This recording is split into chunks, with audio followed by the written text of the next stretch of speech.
Bueno, estábamos haciendo un análisis de el Génesis, primer libro de la Biblia, desde el punto de vista científico y Rosacruz.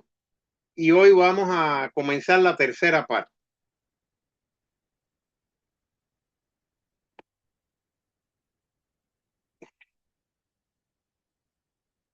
Génesis, primera parte, resumen.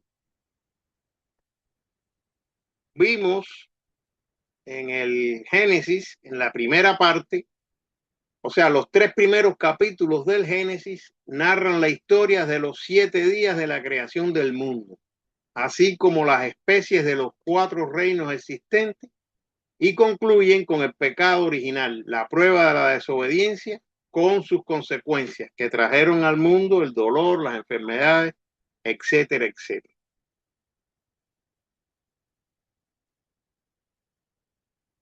El Génesis, la segunda parte, un breve resumen. En el Génesis 4, versículo del 1 al 2, narra sobre los 2 primeros hijos de Adán y Eva, Caín y Abel. Recuerden que dijimos que Adán se le llamó a la humanidad del periodo de la época polar, o sea, el primer hombre como ser humano que era hermafrodito. Ese era Adán.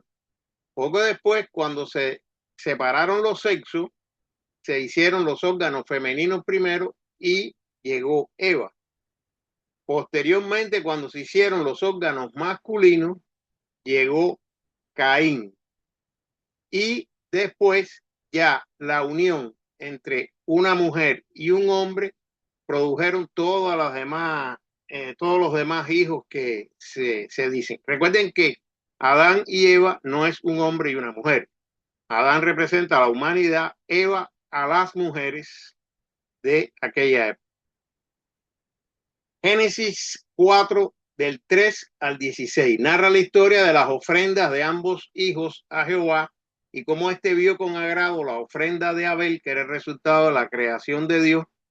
Sin embargo, sintió celos por la ofrenda de Caín, que era producto de su propia iniciativa. A lo que Caín, ofendido, mata a Abel y Jehová lo maldice y lo destierra al oriente. Esto es simbólico. Aquí surgen los 2 linajes. El linaje de Caín, que son los que desarrollan el mundo material, y el linaje de Abel, que son los obedientes, más bien los sacerdotes, que es el camino místico.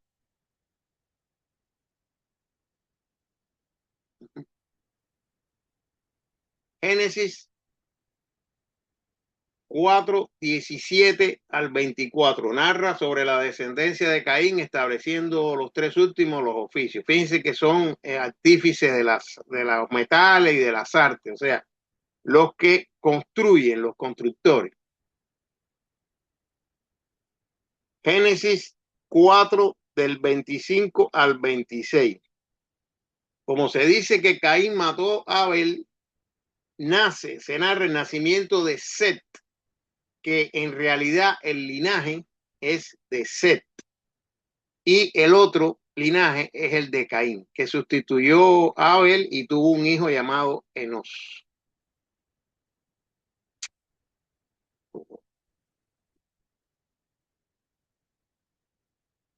Génesis capítulo 5, del 1 al 32 narra la historia de la descendencia de Adán hasta Noé. Se sobreentiende que aquí vemos todo lo que fueron el hombre de la época polar, de la época hiperbórea, de la época lemúrica y de la época atlante, porque Noé fue de los últimos atlantes. O sea, recuerden que cuando cae el diluvio es que ya se pasa para la época aria. O sea, ya había que desarrollar los pulmones y respirar el oxígeno, el aire. Y narra hasta Noé y sus 3 hijos, los que subieron al arca, y los exagerados años que vivieron todos, incluyendo el mayor de todos, Matusalén, que vivió 969 años. Esto no es así, no es que las personas duraran tanto tiempo, es que la sangre no se mezclaba y pasaba la memoria de, de la familia pasaba de generación en generación y entonces los recuerdos permanecían perennes. Y por eso es que a la vez que se empiezan a mezclar las razas, se dice que ya mueren los patriarcas de esa época. En Génesis capítulo 6, del 1 al 22, narra la historia del mal que había entre los hombres y Jehová, arrepentido de su creación, decide destruirla con respecto a los animales y hombres. Pero como halló gracia en Noé, decide que él y sus hijos sean la simiente de la nueva generación y les da instrucciones y manda construir un arca para que ponga una pareja de cada animal y sobrevivir al diluvio que enviará para que barre el mar con la tierra. O sea, el mal había proliferado. Esto se supone que es el hundimiento de la Atlántida. Desarrollaron, cuando se les dio la mente, unieron lo que es el cuerpo de deseo, la parte inferior se unió a la mente y se desarrolló la astucia.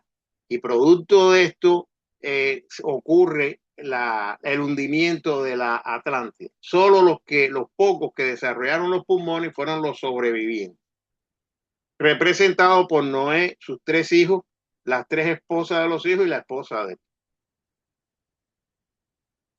Génesis capítulo 7 del 1 al 24 narra la historia del diluvio universal que duró 40 días y 40 noches e inundó toda la tierra, destruyendo todo ser viviente sobre la faz del planeta.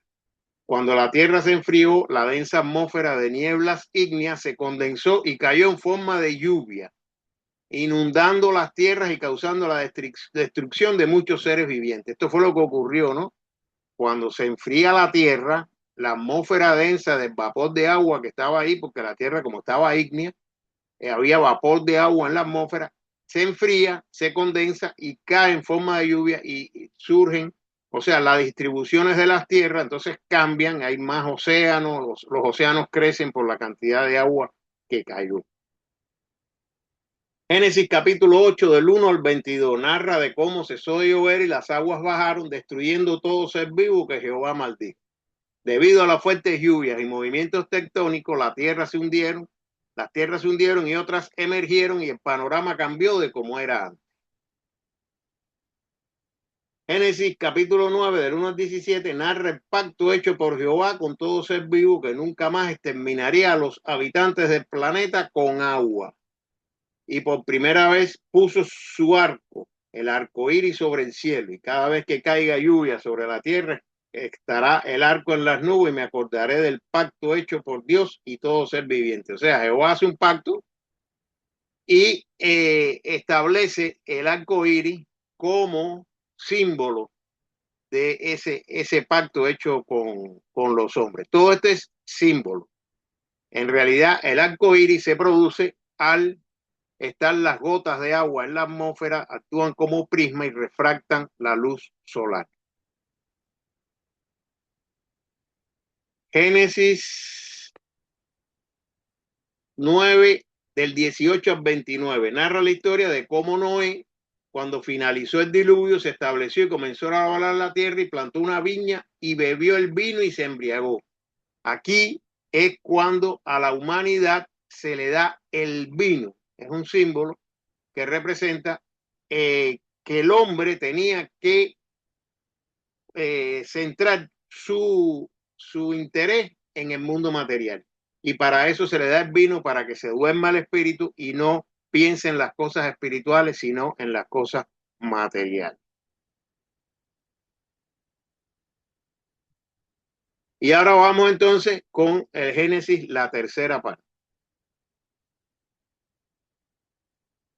Génesis capítulo 10 del versículo 1 al 32. Narra sobre la descendencia de Noé y dónde se asentaron. En el versículo 8 y 9 se habla de Nimrod, que fue el primer poderoso en la tierra y un vigoroso cazador delante de Jehová.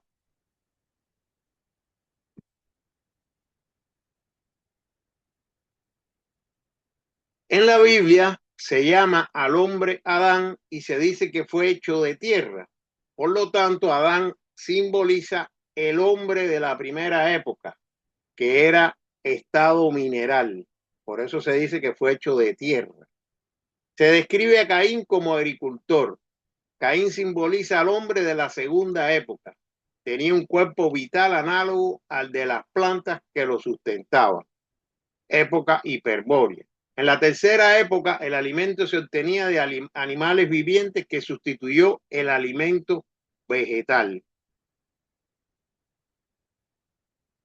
La leche fue el medio que se empleó para desarrollar el cuerpo de deseo, lo que hizo a la humanidad análoga al animal. Esto es lo que se quiere significar en la Biblia cuando se dice que Abel era un pastor, pero en ninguna parte dice que él matara animales para comer. Por lo tanto, él representa a el hombre de la tercera época. En la cuarta época, o época Atlante, el hombre se desarrolló más allá del animal, tuvo mente. El pensamiento destruye células nerviosas, mata y produce decaimiento. Por lo tanto, el alimento de los atlantes era, por analogía, cadáveres. Ellos mataban para comer y esta es la razón por la cual la Biblia dice que Nimrod era un cazador poderoso. Nimrod representa al hombre de la cuarta época. Entre tanto, el hombre había descendido cada vez más profundamente en la materia. Recuerden que el vino fue dado y la carne precisamente para desviar la atención espiritual y dedicarse al desarrollo de la parte material, o sea, del mundo material. Génesis capítulo 11 del 1 al 9 narra la historia de la famosa Torre de Babel, donde los hombres decidieron construir una torre que llegara al cielo. Y Jehová, celoso y para que desistieran de su acometido, los confundió e hizo que no se entendieran y se regaran por todo el planeta.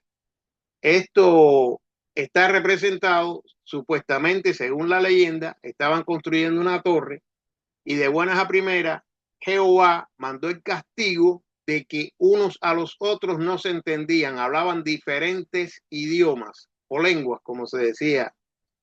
Y esto es precisamente una de las actividades fundamentales de Jehová, la separatividad, inclusive hasta en el habla. Cuando las tribus emigraron buscando una mejor alimentación, ustedes saben que la civilización surge ahí en la Mesopotamia, ahí en esa región entre Egipto, Asia, o sea, la parte esa que está ahí. Em, Empezó a escasear el alimento y los más arriesgados, los más avanzados, pues salieron a buscar mejoras en la alimentación. Se dispersaron por todo el mundo y las diferencias de clima, de latitudes, de comida, hizo que la forma de expresarse fuera diferente. Y surgieron las diferentes lenguas o idiomas que poco a poco fueron enriqueciéndose, existiendo además dialectos. Una gente de una tierra donde haya mucho calor no habla igual que una gente de donde hay frío, porque el calor hace que el idioma sea más lingual y el frío hace que sea más gutural, o sea, se habla más con la garganta. Nosotros los latinos, ¿no? El idioma español, hablamos, es un idioma lingual, con la lengua. Jehová, Dios de la raza, su aspecto separatista hace que los idiomas sean sus expresiones. Esta es la razón del por qué cuando los apóstoles estaban plenamente unidos y sumergidos en el Espíritu Santo, hablaban diferentes lenguas y podían convencer a sus oyentes. Sus cuerpos de deseo habían sido suficientemente purificados para producir la anhelada unión y este es un vislumbre de lo que el discípulo alcanzará algún día, el poder de hablar todos los idiomas. Esto ha sido mal interpretado por las personas de otras religiones, ¿no? Donde se ponen y dicen que hablan en lengua. Y imagínense ustedes que en una sesión de estas iglesias empieza uno a hablar cosas que nadie entiende, entonces hay otro que empieza a traducir. Y eso nada que ver con Jehová. Jehová son los idiomas, las diferentes lenguas que son expresiones de los seres humanos. que desgraciadamente, como fueron presa de los espíritus de raza, se separaron en grupos y cada grupo habló diferente. Inclusive dentro de una misma lengua hay muchos dialectos que son degeneraciones de esa misma lengua que las hablan en el mismo lugar en zonas más apartadas quizás.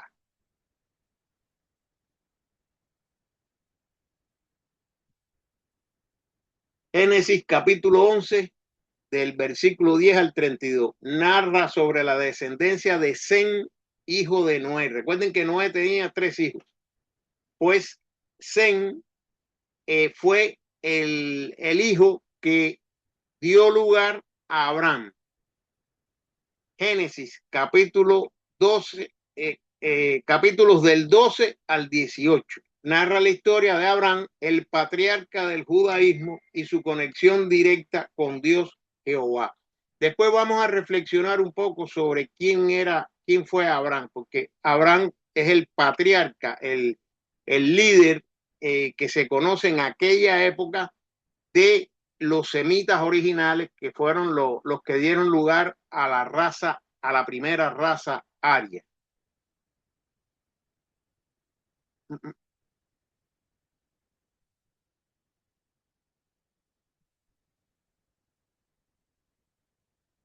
Entre los judíos, aún en tiempo de Cristo, el espíritu de raza era más fuerte que el espíritu individual. O sea, las personas siempre seguían por el espíritu de raza, que es un arcángel que a través de la respiración, pues, gobierna a la mayoría de las personas que responden a este espíritu de raza. Por eso es el patriotismo y es la cosa esa de la separatividad.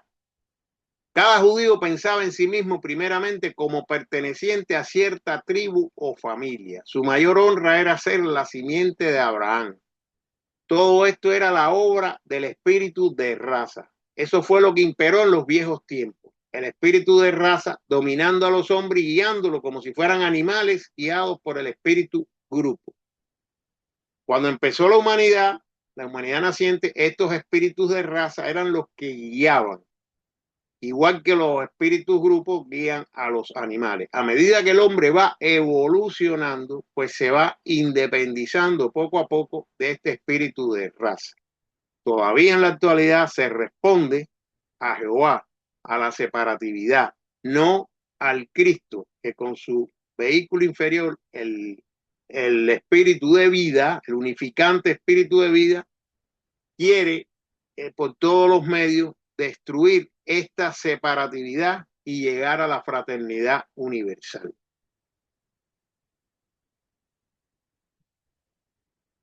El Cristo combatió esta idea de identidad con la raza cuando dijo: antes de que Abraham fuera, yo soy.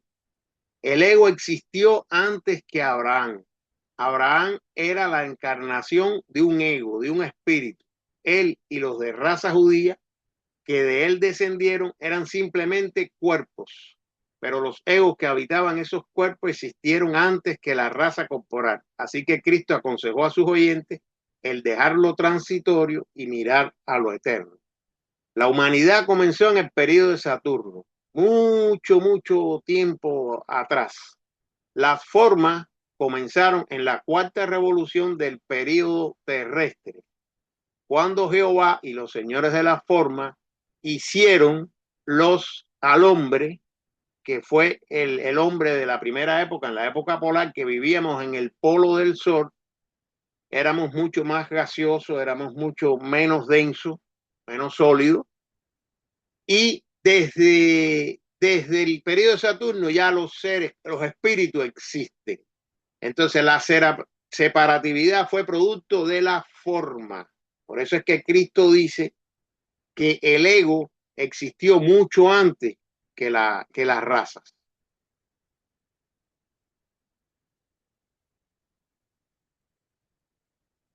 Esto fue exactamente lo que sucedió con los espíritus que encarnaron en los cuerpos de la raza judía. Se adhirieron tan firmemente a esa raza que siempre encarnan en la misma.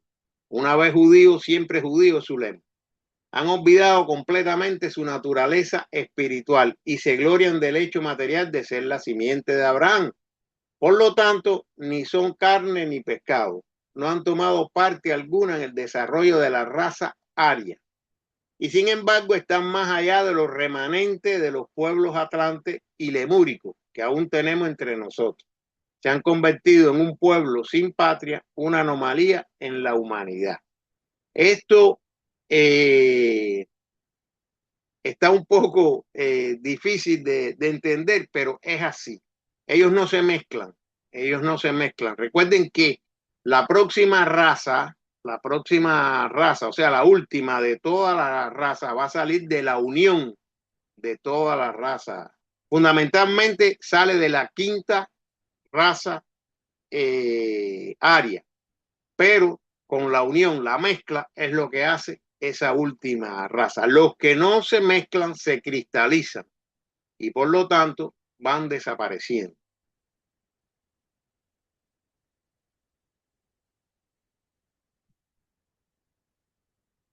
Como esfuerzo final para persuadirlos de que debían echar a un lado la herencia a la raza, hemos visto la anomalía de que el guía de la raza siguiente, el gran instructor, el Cristo, cuando se dice el guía de la raza siguiente, se está refiriendo a la sexta época, o sea, la última de toda la raza, el gran instructor Cristo, que ahí es cuando él va a entregar la religión al Padre. Apareció precisamente entre los judíos. Esto muestra además la compasión y la sabiduría de los grandes seres que guían la evolución. Fíjense que Cristo no vino como un ario de los más avanzados. Vino precisamente como judío, con la raza que estaba cristalizándose y vino a dar el mensaje desde adentro. Reflexionando sobre Abraham. Entonces, aquí, esto está escrito en la literatura de Gender. Entonces, algunos seres de Venus y Mercurio vinieron a la Tierra para guiar a la humanidad naciente y se les conoció bajo el nombre de mensajeros de Dios, siendo los señores de Venus los primeros reyes y legisladores de la humana raza. Por eso, yo pienso que Abraham fue uno de los señores de Venus. O sea, los señores de Venus que pertenecen a nuestra oleada de vida eran rezagados del planeta Venus. Ellos estaban en la luna de ese planeta y para poder incorporarse al planeta y alcanzar a la humanidad allí viviente, pues vinieron a la Tierra, nacieron aquí, fíjense, no vinieron en naves espaciales, no, nacieron aquí porque son de nuestra oleada de vida y tenían contacto directo con las jerarquías creadoras. Por eso se dice que los primeros reyes y legisladores de la raza humana fueron los señores de Venus. También dice un poco más adelante en el Sendero de la Evolución, en la época atlántica, los señores de Venus y de Mercurio vinieron a la Tierra con el propósito de dar un impulso ulterior al desarrollo de la mente y de la emoción. Recuerden que Mercurio es la mente, representa la mente concreta. Y los señores de Mercurio vinieron a la Tierra, igualmente vivían en la luna de Mercurio, vinieron, eran los más rezagados, vinieron, pero tenían un desarrollo muy superior al nuestro. Fíjense que los rezagados de ellos vinieron a iniciar en las iniciaciones menores a todos los que estaban avanzando, que hoy son los hermanos mayores, etcétera, etcétera.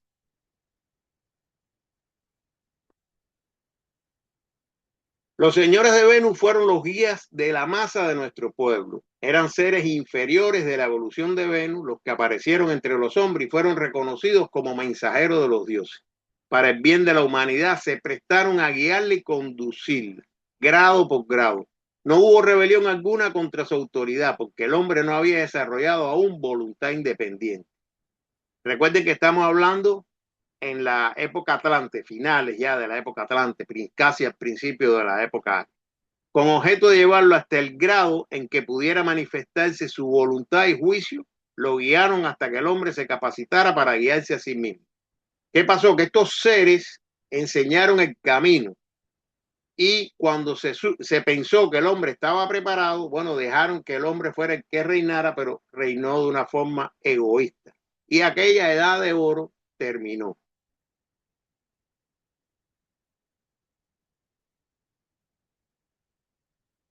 En Génesis 17:5, Jehová le cambia el nombre de Abraham por Abraham, que significa padre de la multitud. O sea, fue uno de los grandes patriarcas de aquella época.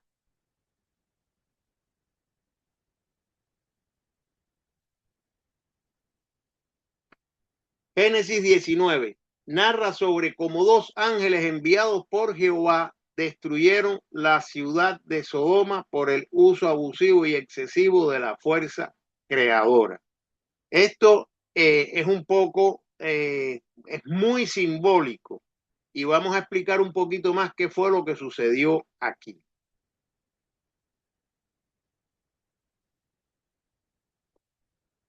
Aquí vemos el diagrama 18 que trata de la constitución de la Tierra y vemos los 9 estratos y el centro de la Tierra. Cada estrato responde a una región. Por ejemplo, el estrato 1 a la región química del mundo físico, el estrato 2 a la región etérica del mundo físico, el 3 al mundo del deseo, el 4 al pensamiento concreto, el 5 al pensamiento abstracto, el 6 al espíritu de vida y el 7, el estrato reflector, representa al espíritu divino. El estrato atómico representa el mundo de los espíritus virginales y el 9, estrato material, representa al mundo de Dios. Es muy importante ver esto porque fíjense que el volcán, ustedes ven que entra hasta el estrato ígneo, que es el sexto estrato ahí, pero ocurre un fenómeno con el séptimo estrato cuando perfora esa capa. Y vamos a ver esto, estrato reflector. Esta parte de la Tierra corresponde al mundo del Espíritu Divino, como ya dijimos antes. Existe en la ciencia oculta lo que se denomina los 7 secretos indecibles. Esto está escrito en el concepto de Rosacruz del Co. Para los que no conozcan estos secretos o no tengan por lo menos un vislumbre de su importancia, las propiedades de este estrato deben parecerle peculiarmente absurdas y grotescas. En este estrato existen todas las fuerzas morales, o más bien inmorales, que conocemos como las leyes de la naturaleza. Vamos a seguir leyendo.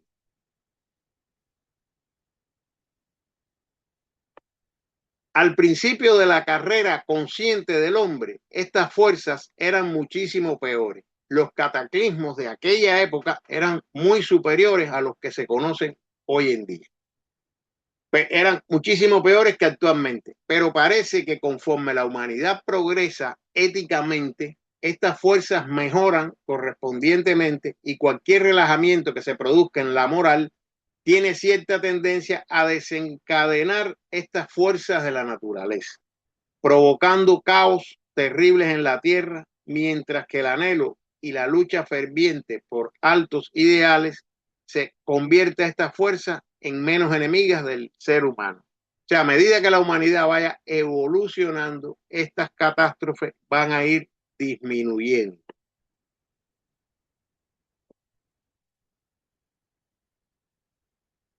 Las fuerzas de este estrato son en todo momento un reflejo exacto del estado moral existente en la humanidad.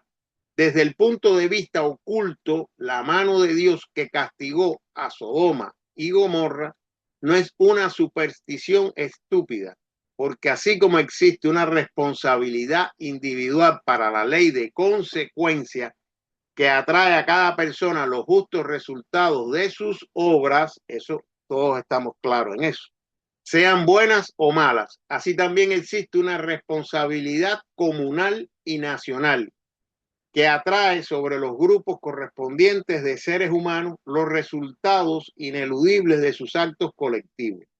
Las fuerzas de la naturaleza constituyen los agentes generales de esa justicia retributiva. causando inundaciones, terremotos, o bien las provechosas formaciones de yacimientos petrolíferos o carboníferos para varios grupos de acuerdo con sus merecimientos. El Génesis capítulo del 20 al 25 narra los acontecimientos de los últimos tiempos de Abraham y concluye con la muerte en el Génesis 25, versículo 8. En Génesis 25, 12 al 18 narra la descendencia de Ismael, el hijo de Abraham, con la sirvienta egipcia. Recuerden que la esposa de Abraham no podía tener hijos. Y entonces él tiene relaciones con la sirvienta y tiene un hijo que se llama Ismael.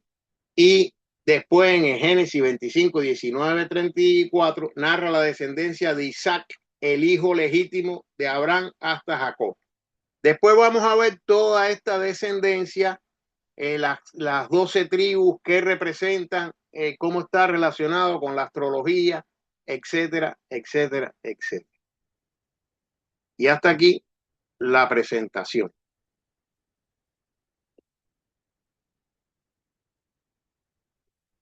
Y pasamos a las preguntas. He tratado de resumir el Génesis capítulo por capítulo, versículo por versículo, para hacer un análisis desde el punto de vista científico, una explicación somera, ¿no? Científica, y desde el punto de vista de las enseñanzas Rosacruces, para que no lean la Biblia, cuando lean este libro, que es el primero de todos, sepan de qué se está hablando cuando se refieren a la simbología que se utiliza. O sea, es un análisis hecho desde el punto de vista de las enseñanzas Rosacruces. Alberto Martínez, adelante. Bueno, buenas noches. Muy linda realmente la exposición, lo que se expuso hoy. La verdad que si vamos a preguntas, estos temas tan interesantes que nosotros tenemos, digo tenemos porque me atribuyo también el gusto de otros, la capacidad y sobre todo el privilegio de estudiarlo así con cierto nivel de profundidad, porque sabemos que en las iglesias y en las otras religiones es muy superficial. Sin embargo, nosotros tenemos un poco más de visión. Y eso se manifiesta en los simbolismos, ¿verdad? Que se ve en el Génesis y que se venía dando en las exposiciones anteriores. Tengo tres preguntitas para hacer, para no quitar mucho tiempo a los otros que también quieren preguntar. Y la primera es esto, que nosotros sabemos que Adán no es netamente una persona, ni un varón, ni un hombre, sino representaba en su momento a toda la humanidad. Ahora bien, Eva, Eva como digamos, representante de la mujer, la consulta es si Eva apareció en escena en la división de los sexos, dado que Adán representaba al hombre, digamos, andrógino, ¿verdad? Tenía la capacidad de reproducirse por sí solo, digamos. Sí, Adán, toda la humanidad. mira, Pero cuando viene la separación de los sexos, ahí digamos que, voy a ser un poco grotesco, nace la mujer, digamos. Esa es mi primera consulta. sí, los seres eran hermafroditas. Adán, en específico, Adán es el primer hombre de la época polar. Ese es Adán. Fíjense que estamos hablando ya de seres sólidos, o sea, no estamos hablando del periodo de Saturno, no, estamos hablando de la cuarta revolución del periodo terrestre. O sea, la Biblia comienza con la cuarta revolución del periodo terrestre en el globo D. O sea, cuando se crean el Sol, cuando se crean los planetas, etcétera, etcétera. Adán fue el primer hombre. Hombre en sentido genérico, porque Adán era hombre y mujer a la vez, tenía la doble polaridad. Se reproducía por esporas, o sea, salía de él, o sea, al principio se dividía en dos, en la época polar se dividían en dos. Después ya se reproducían en la época hiperbórea, finales de la época hiperbórea, ya salía una porción más pequeña de él que crecía. ¿Por qué? Porque ya tenían cuerpo vital y ya podían crecer. Inclusive en la Lemuria, los primeros lemures se reproducían de esta misma forma. Salía un lemurcito chiquitico, no sé por dónde, pero se desprendía de él. Y ese era Adán, ese era Adán. Ahora, a mediados de la Lemuria, cuando se separan los sexos, ¿qué se hace primero? Se hace la mujer. Yo siempre digo que cuando usted va a poner un negocio, usted primero hace la fábrica y después busca los ingredientes. La mujer es la fábrica, la mujer es la que fabrica el niño dentro de sí. El hombre lo único que hace es ponerle el espermatozoide con el átomo simiente, no hace más, nada más. Por lo tanto, la mujer había que hacerla primero. También eran órganos internos. Ya el órgano externo lleva otro mecanismo. Entonces, lo primero que surgen son mujeres. En esa separación de los sexos, para darle el cerebro y la laringe, primero salen las mujeres, no la mujer, las mujeres. Empiezan a salir de los que eran, que se reproducían por espora, empiezan a salir ya con los órganos genitales femeninos. Y empiezan a salir mujeres y mujeres y mujeres y mujeres. Ese es Eva. Ahora, no podían reproducirse porque no había machos, se seguían reproduciendo por espora, por espora. Eso fue un proceso no de un día, sino de millones de años, o miles o millones, no sé, no tengo la más mínima idea, pero sí es un proceso de evolución lento. Posterior a eso sale el primer hombre, o sea, con los órganos genitales externos. Y entonces, cuando ya salen los primeros hombres, que para mí es Caín, por eso Hendel hace mucho hincapié en el hijo de la viuda. Hendel dice que la leyenda masónica, que Caín era el hijo de la viuda, y entonces yo decía, bueno, pero ¿por qué? Y yo asumo de que el primer hombre que surge no es Adán, porque Adán ya sabemos que es lo primero, en la primera época. Entonces, el primer hombre macho que surge es Caín, que no es un hombre, son miles de hombres, empiezan a salir. Entonces, cuando ya se completan los dos sexos, es que tienen relaciones sexuales guiadas por los ángeles y surge surge Abel, que es no un hombre, sino la humanidad producto ya de la unión de un hombre con una mujer.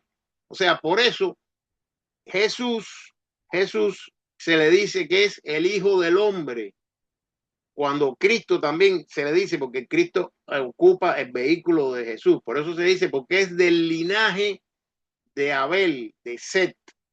Por eso le dicen el hijo del hombre. Sin embargo, el linaje de Caín no se le dice el hijo del hombre, porque supuestamente Caín era semidivino, supuestamente, según la leyenda masónica, que Hendel hace mucho hincapié en eso. Y surge entonces, ya después surgen los seres humanos, que pueden ser hembras o machos, producto de la unión de los dos sexos. Y con eso se completó el cerebro y la laringe para poder comunicarse y para poder adquirir la mente. Esto fue en la Lemuria. Al final de la Lemuria, los más avanzados, algunos consiguieron la mente, que era una mente germinal, pero la mente se le dio a toda la humanidad a mediados de la época atlántica. Ya se completó que a todo el mundo se le dio la mente. Habían seres muy atrasados que eran los rezagados, que no pudieron despertar el espíritu humano en el periodo lunar, y entonces los señores de la forma le despertaron el espíritu humano para que pudieran adquirir la mente. Esos fueron los últimos que lo adquirieron a mitad de la época atlántica. Los antropoides no pudieron recibir la mente y por lo tanto se quedaron rezagados. Están esperando la quinta revolución de este periodo para adquirir el espíritu humano y poder completar después con la mente. Pero más o menos fue así. Adán no es un hombre, Eva no es una mujer, Caín no es un hombre, ni nadie de los que se mencionan en la Biblia es un hombre. Fíjense que en la conferencia dice, representan al hombre de la tercera época, al hombre de la cuarta época, así. Ahora la consulta sobre el punto, esto ya es mi segunda pregunta. ¿Abel entonces es el producto de Adán y Eva? O sea, Abel fue el primer producto de un hombre con una mujer. Ya una Vaya, vez con que la- se separaron los sexos y se completaron los dos, primero la mujer y después el hombre, ese primer producto de una relación entre ambos sexos, pues trajo lugar a los Abeles. ¿Y por qué fue necesario eso? O sea, yo le llamo desaparición, no es que Caín mató a Abel, es metafórico. ¿Por qué fue necesaria la desaparición de Abel? Eso es como que o sea, eso es un símbolo, ¿no? Que la creación mata a lo otro. O sea, porque la evolución, recuérdate que la evolución es los más adaptables, los que se adaptan a las condiciones, son los que triunfan. O sea, es como que Caín empezó a desarrollar la tierra. Recuerden que donde había una semilla, él sembraba dos. Ya él empezó a innovar, a crear. El otro no, el otro se quedó con la creación de Dios, cuidando las ovejas. O sea, no hizo nada. Entonces, la parte creadora es la que mata a esa parte. Es un símbolo, no es para poder desarrollar el mundo material, que es lo que hacía falta. O sea, si no hubiéramos desarrollado el mundo material, estuviéramos viviendo en cavernas todavía, cuidando los animales de la creación de Dios. Pero eso no era lo que hacía falta. Que en este caso, y esto lo he discutido yo muchas veces, los luciferes aceleraron este proceso. O sea, los luciferes, que eran rezagados del periodo lunar de los ángeles, ellos lo único que vieron, estaban a mitad de camino entre el hombre y los ángeles, y dijeron, bueno, el hombre tiene un cerebro, yo tengo que desarrollarme a través del cerebro del hombre, voy a entrar por la columna, y esa es la famosa serpiente, que lo vimos en el Génesis 1, cuando entra esas corrientes de deseo de los luciferes y hacen que el hombre abra los ojos antes de tiempo. O sea, no, ese no era el plan inicial. Y entonces, producto de eso, se aceleró ese proceso del desarrollo de la cosa material. Ahora, la última consulta que viene relacionada también a lo que estabas diciendo últimamente.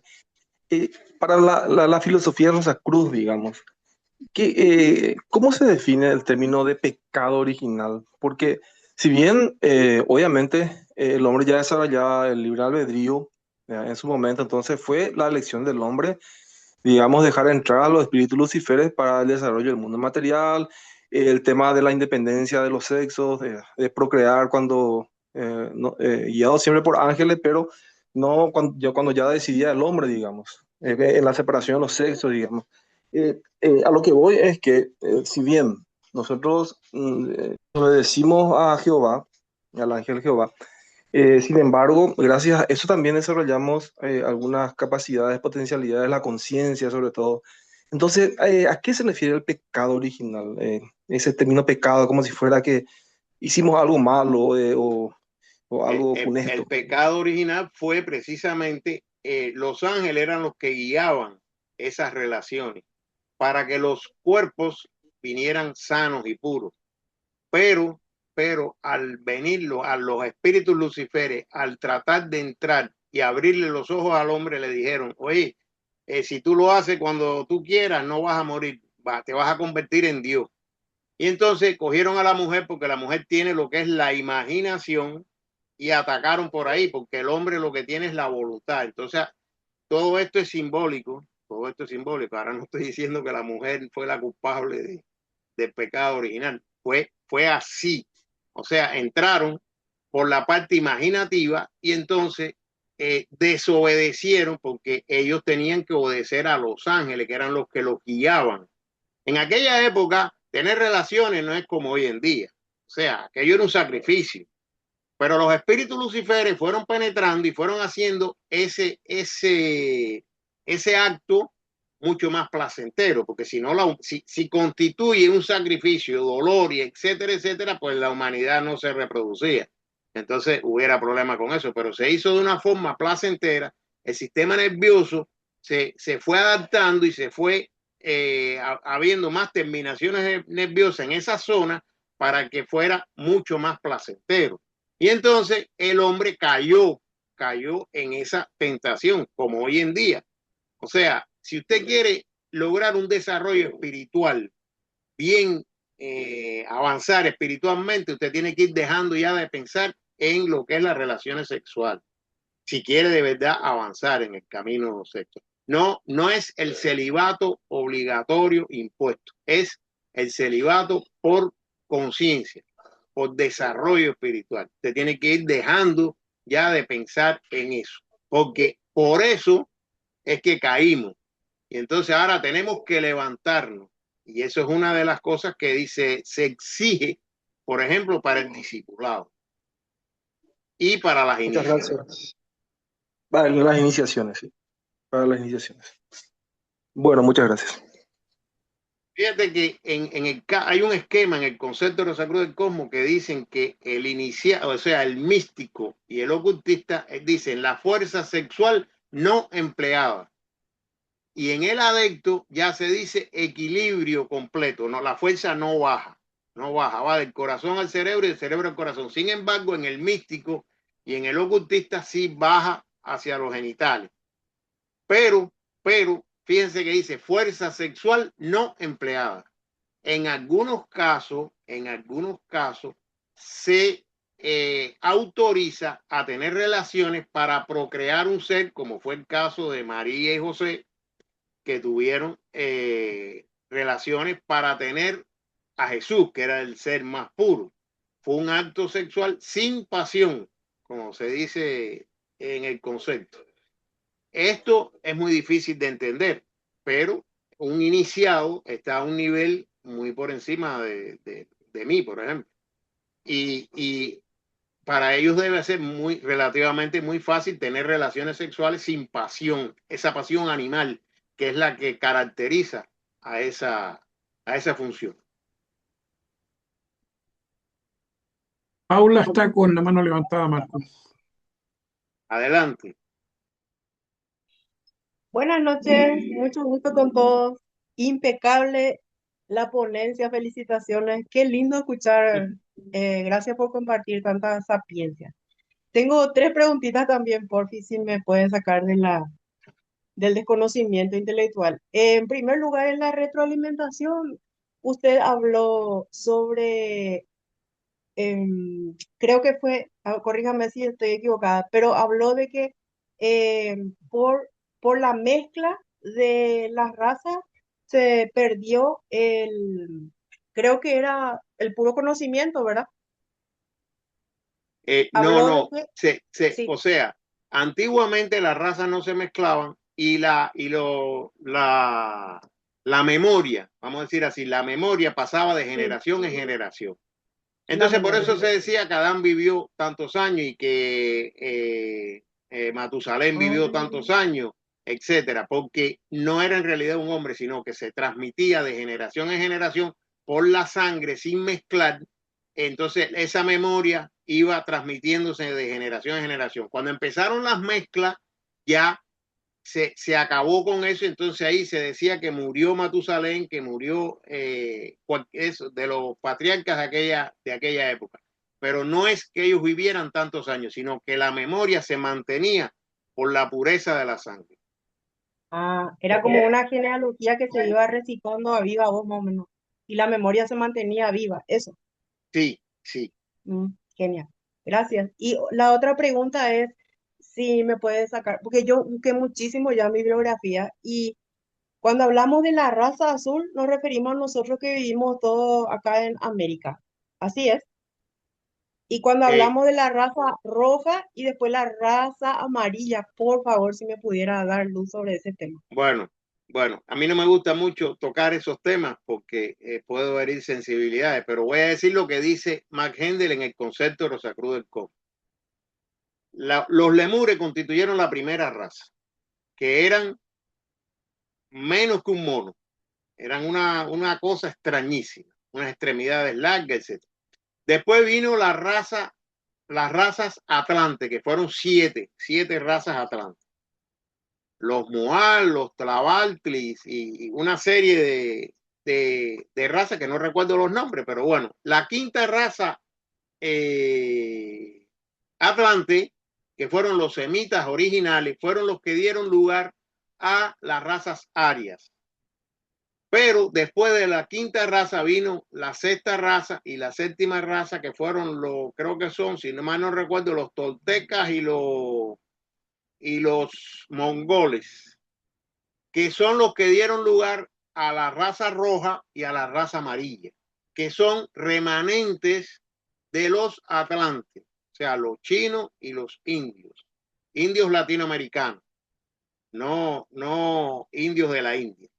Entonces, posteriormente, las razas arias vinieron, son 7, hasta ahora hay 5, que está la primera raza, está la Babilonia, no recuerdo exactamente, nosotros los latinos pertenecemos a la greco-perso latino, después están los célticas, la raza céltica, y después están los teutónicos anglosajones, o sea, eso está escrito así en el concepto de Rosacruz del Cosmos.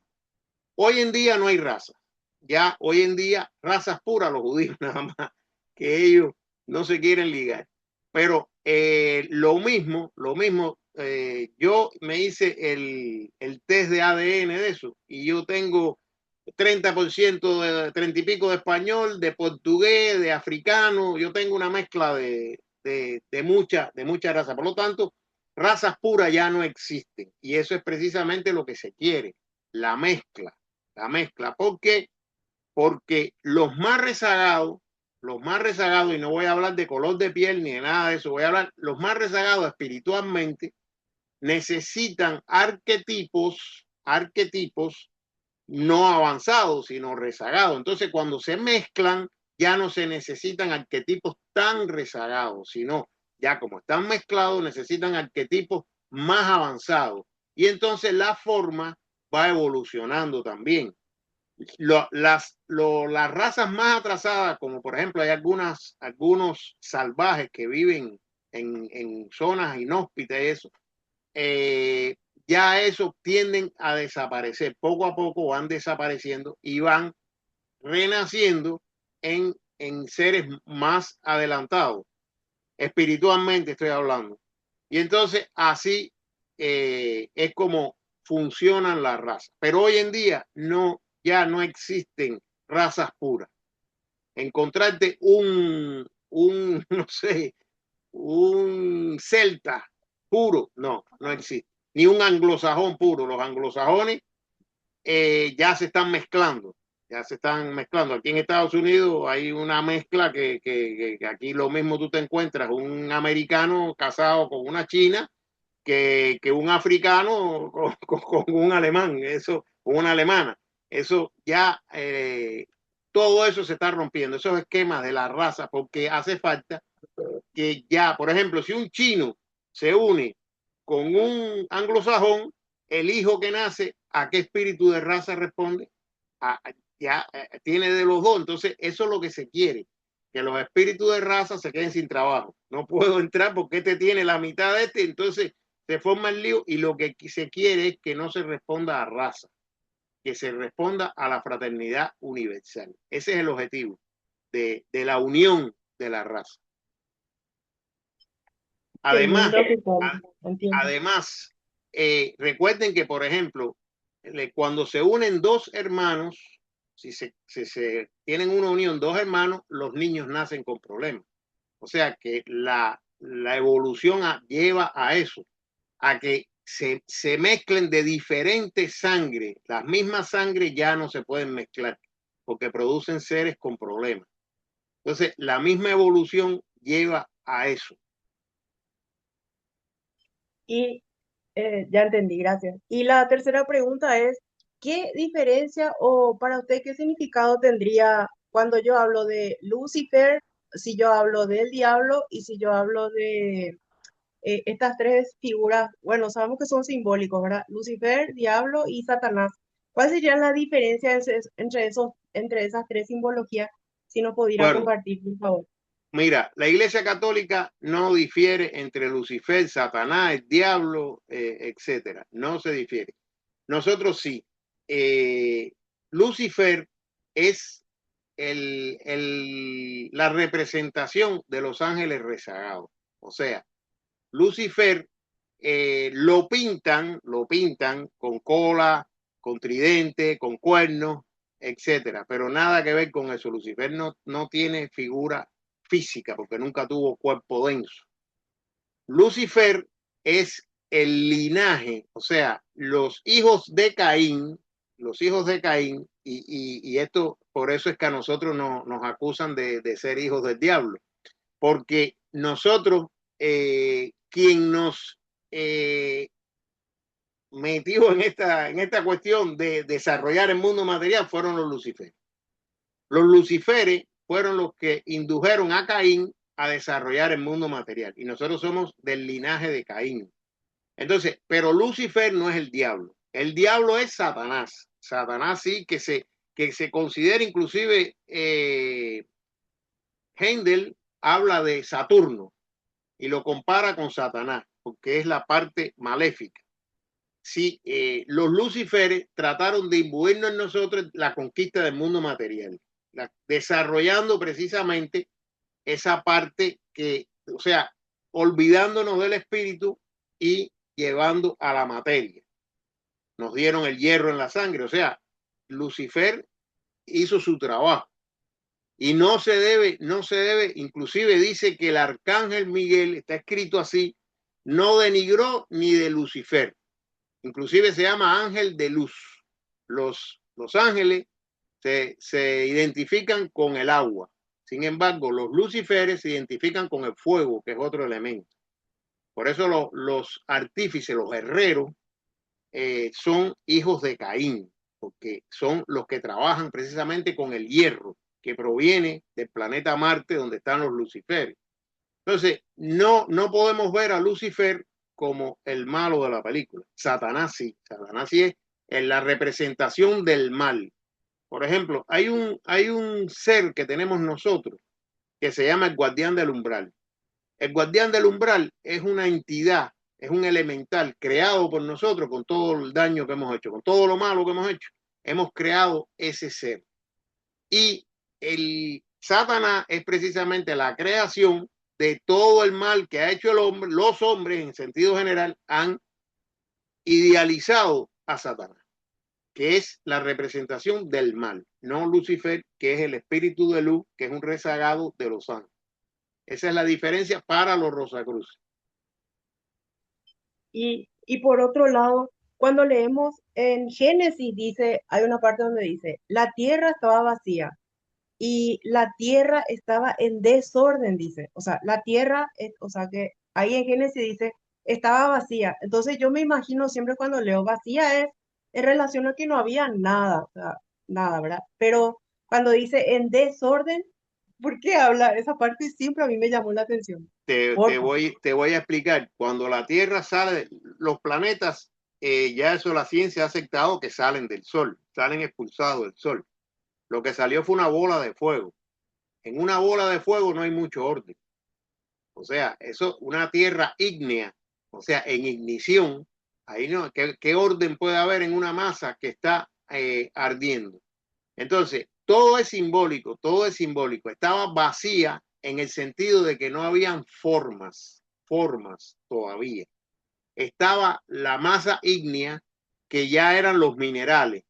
Entonces, después de eso, empezaron a surgir las formas. Las formas surgen ya en realidad con la época lemúrica, porque los lemures ya sí tenían forma física. Los hiperbóreos y los polares, los hiperbóreos que ya estaban en la Tierra, eran unas bolsas abotagadas que colgaban del cielo por un cordón umbilical que se alimentaban a través de eso, pero era mucho más espiritual, no era tan material.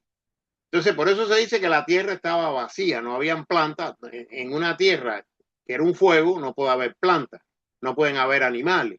Entonces, poco a poco fueron surgiendo, con el enfriamiento, fueron surgiendo las primeras plantas que eran unicelulares, eran células. Y entonces, poco a poco, fueron creciendo en el mar o en el agua las algas.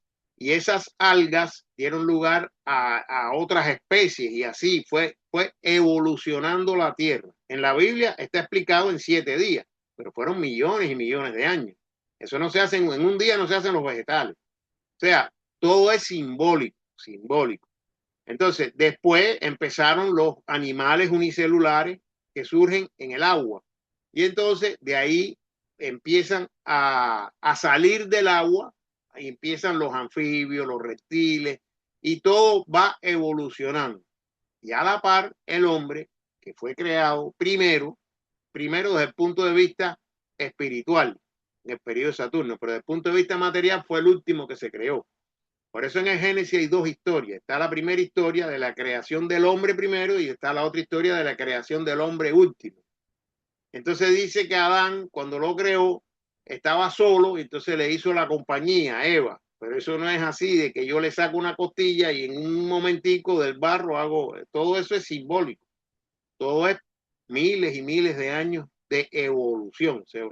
Primero se construyeron los sexos, etcétera. Pero la tierra en un inicio estaba vacía y desordenada. Poco a poco fue cogiendo orden.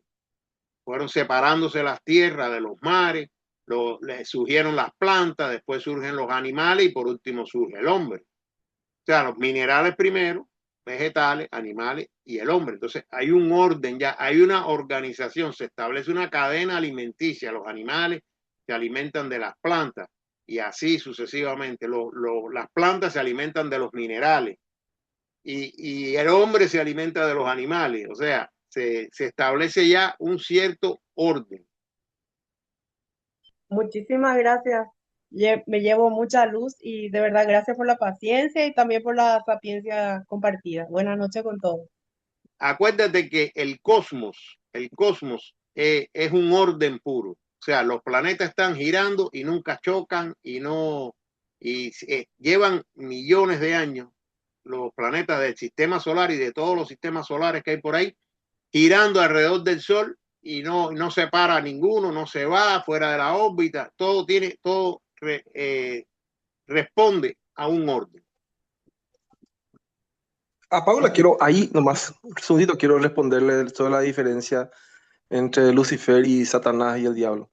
Bueno, según la filosofía Rosacruz, esto, por supuesto.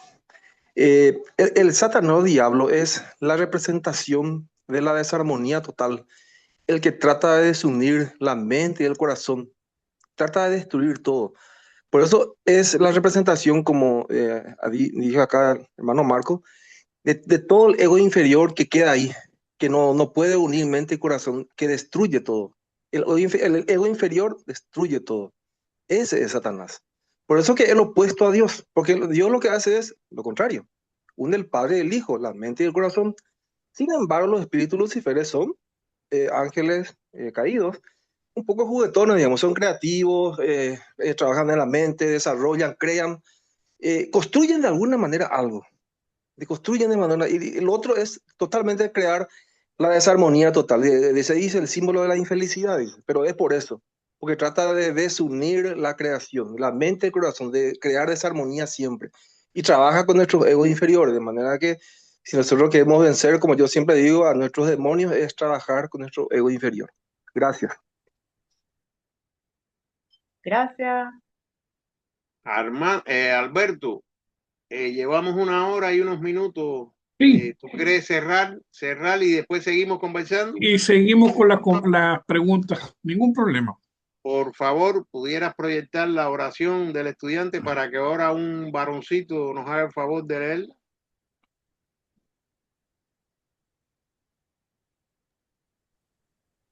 El más joven del grupo lo puede decir. Bueno, adelante. Adelante, jovencito. Acrecienta mi amor por ti, oh Dios, para que te pueda servir cada día mejor. Haz que las palabras de mis labios y las meditaciones de mi corazón sean siempre gratas a tus ojos. Oh Señor, mi fuerza y mi redentor. Que Dios nos guarde en su santo amor, que así sea. Que así sea. Que así Que sea. así sea.